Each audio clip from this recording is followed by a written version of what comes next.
انسان کی فطرت ہے کہ وہ تنقید برداشت نہیں کر سکتا۔ آپ کسی شخص پر تنقید کریں یا حکومت پر، وہ آپ کا مخالف بن جائے گا۔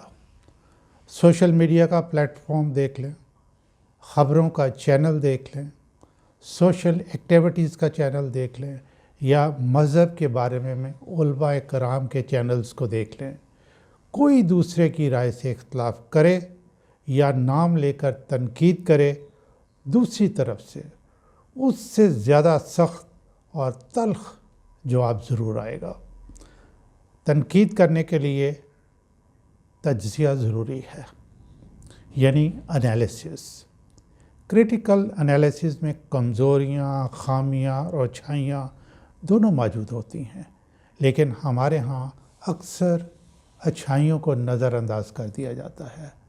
بہت صورتوں میں نظر انداز نہیں بھی کیا جاتا، لیکن جو شخص یا کسی واقعہ کا ذمہ دار زیر بحث ہوتا ہے، وہ صرف بیان کی گئی خامیوں پر توجہ کرتا ہے اور جواب میں وہ الفاظ استعمال کرتا ہے جنہیں ہم نامناسب یا غیر اخلاقی کہتے ہیں۔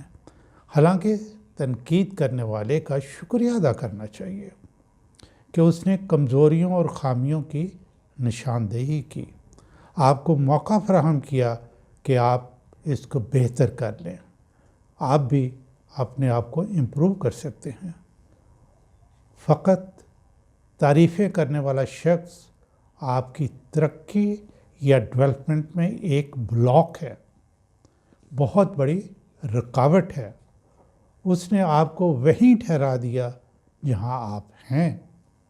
خاص طور پر حکومت کو تنقید کرنے والوں کو کوئی ایوارڈ دینا چاہیے کہ ان کی وجہ سے حکومت کی غلط پالیسیاں یا کمزوریاں وہ سامنے لے آئے اور حکومت ان کو صحیح کر سکتی ہے۔